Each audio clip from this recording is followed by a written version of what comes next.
So Winter Wildcard is coming out tomorrow. How do you prepare? What do you need to be doing? Is your team safe? What's happening? Well, the market in general has started to rebound, bounce back down, and kind of do a whole load of flips. It seems to be that the absolute top players are in the mud, and that's to be expected. If you are holding on to tradable players, I've said from day one, unless you are willing to lose coins, then most definitely keep them then. But if you aren't willing to lose them coins, I would always try and sell them tradable players. Coins are not necessarily easy to come across, but also tradable cards are most definitely not easy to come across, especially the big boys, the R9s, the Mbappes, the Vinnies, the Bellingham specials, and all of them. They're not necessarily the easiest to find in a tradable pack, unless you are buying packs, because then that makes sense. So they're already kind of like on the absolute mud. When we look at someone like an R9, he was the kind of the first one because he has been announced in this promo. He has dropped massively. I think 3 days ago he was around about 13, I want to say about 12.5 to 13 mil, and now he's coming in at about 9. Like, he's kind of rebounding a little bit, but you can see him already at 8.9, and it's purely because Winter Wildcard has been confirmed for double playstyle pluses, which I was kind of expecting in Team of the Year. I thought they were going to follow the same suit, but also we have got a different advantage now, because when we look at the teams, it's not only now going for the certain playstyle plus, it's also getting the role in there as well. Now obviously as the card goes higher, if you look at a top rated R9, even if he doesn't have the role that you want to play, he still can play well. But the role plus plus seems to have quite a big factor in these mid to kind of high cards. It's the kind of the Pelés and stuff like that you can still, like, obviously it's better to have it than to not, but it's not necessarily like a complete game changer if he's got a plus or a plus plus. And most of them do have quite a considerable amount now. So obviously when we look at Vinny, we've got the inside forward on left mid and left wingers plus plus. He's got winger on plus, advanced forward. The Bellingham was a perfect example of having a double plus plus on two different positions, but then not having a playmaker plus plus on the cam. So it's going to be an interesting one to see that going forward. Obviously all that's going to happen is they're just going to have more pluses and plus pluses as they go into team of the season and footing as we progress. It's just natural.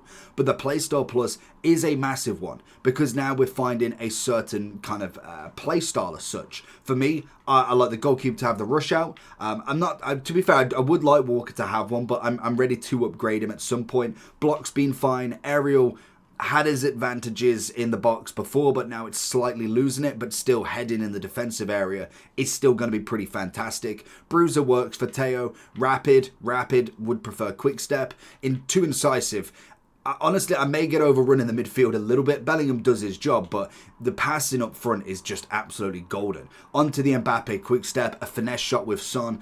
It's going to be wonderful to potentially get an Mbappe with a quick step finesse, a Son with a rapid finesse, a Travella finesse, adding multiple areas to attack. The meta doesn't necessarily completely change, but it does add a different layer depending on what players you're looking at. Now obviously the R9 did drop massively, and that is purely because he is leaked or is confirmed to be coming out during this Winter Wildcard promo. So as we see in the graph, if you look at obviously the cross platform, the PC is just non-existent. He was around about 12.5, and then suddenly from the 17th to the 18th, he just fell off a cliff. Quite literally, it's basically that. He's about 9 million coins now, give or take. That is a massive drop to have overnight. We saw another one from a pro player, I think it was Tom who said it. Rashford dropped 1 million coins in practically a night. You can see the drop off massively. 4.2 down to 3.4. I could understand if Man U lost and we didn't get the tracker for him, but we managed to get both of them done, so he's already had the upgrades. So it's not even if the live price has been affected, it is just the price in general. So that is across the board when it comes to the market. I don't know if the index is down or up. We got okay, yeah, you can kind of see that massive drop off. Obviously that's in the hour, so it might be a little bit less. So if we go to daily, you can see that naturally it is coming down, and it will do. That's kind of the point. It'll plateau a little bit, might even go up a little bit in the Playstyle Plus being double, but then it will always come down slightly more and more each time. As the game gets older, the demand is less, the supply is kind of more, I suppose, because they give you better packs to be able to get these players to entice you to come back. It kind of is just that full circle. But then when we look at what cards are available, it's always an interesting promo, and especially with what cards we are prepared to get. So we go over to Futbin, Twitter. R9 is looking to have 2. We are as well being leaked to get a Brazilian SBC. I haven't seen any more rumours on it. It's just that there is a Brazilian SBC coming. Could mean anybody. I doubt it's going to be an R9 or Ronaldinho. We know it's not going to be Carlos Alberto. And with R9 being here, it could be the 90. I suppose they've already done a Cruyff, so it wouldn't be under the radar to go with a 90 R9, which would be fantastic. But I guarantee, yeah, they'd give him first touch and relentless or something stupid like that. But it's a possibility that we get somebody of a big nature in it. We're getting a Haaland as a centre-back striker. I kind of like the position change. Sometimes it works, sometimes it doesn't. Alisson was a great centre mid last year. The year before, I think it was. Milinkovic-Savic as a centre mid, unreal. Czech striker was always incredible. So it's not necessarily a thing that I'm totally against. We got it last year, so I mean, it's not like they're trying anything new here. The double play Stopless is the only thing that I'm very interested with this promo, amongst all of the other stuff we get with the generic Winter Wildcard promo. So we've obviously got Haaland, Vinny, big names, Carlos Alberto in a CDM. That's going to be a very interesting card. Xavi, Hazard, 2 De Jongs, a Yaya Toure, Di Natale getting 2 cards. I know it's the same rating, but he does not get a card early on in the game. It is incredible to see. We've got Declan Rice, Lacazette, and Lookman as well. So some very interesting points. And obviously there is going to be, I believe, 2 weeks of this. So it's going to be very interesting to see.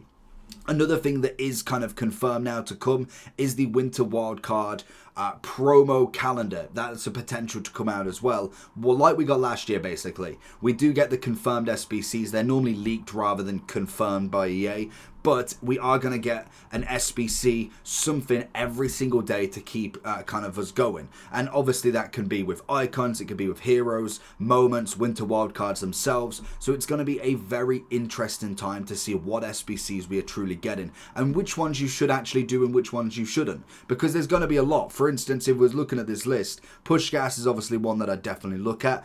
Yoro, depending on the upgrade, and obviously the double play Stopless is going to have a massive factor on a lot of these cards. These are not confirmed. These are just examples of what it could be. So it will be very interesting to see. The only thing as well I wanted to see, I think this was last year's actually. This was the Hullet Martinelli start. Then obviously like Hernandez, Havertz, Del Piero. So we did get like one every day that we got. And it was just an interesting time to have SBCs. It was Alisson centre mid there. That's the one. So it's going to be a very interesting promo. The only thing I think that could make it even better is having some sort of tokens kind of scenario.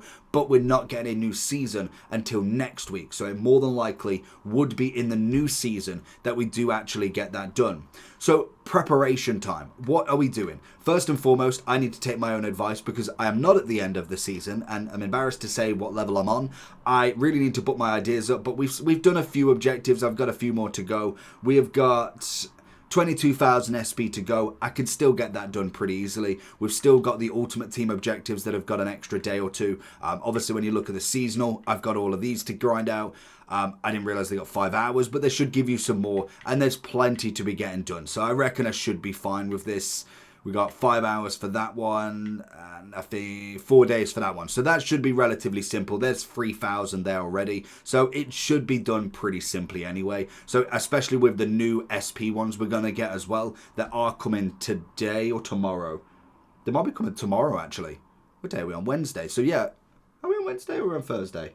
We're on Thursday, so they are coming tonight. So we will get more basically player and kind of clubs objectives that will obviously come out. So at the minute we've got these. More than likely they're going to just double the SP anyway, so everybody finishes it basically.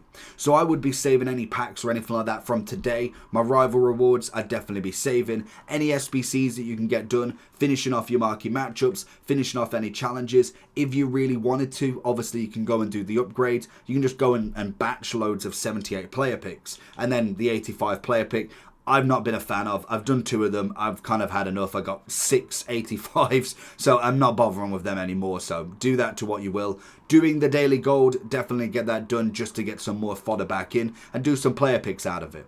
So it is just about making sure you're saving whatever you can for right now. And to be honest, during the winter wildcards, I imagine they're going to give us repeatable SBCs. Hopefully we are going to see the 82 times 14 come back or something of that nature. I think that was a great SBC every day. There's going to be objectives, challenges, evos that we're going to be doing. There's going to be plenty to grind out during this promo, and normally it's a pretty good one. Winter wildcard should be coming, and it should definitely blow it out the water. And hopefully the new season 4 next week, because it's got 7 days, should be a good one as well. So let me know down below, are you excited for winter wildcard, or are you just waiting for team of the year? Double play star plus, let's have you.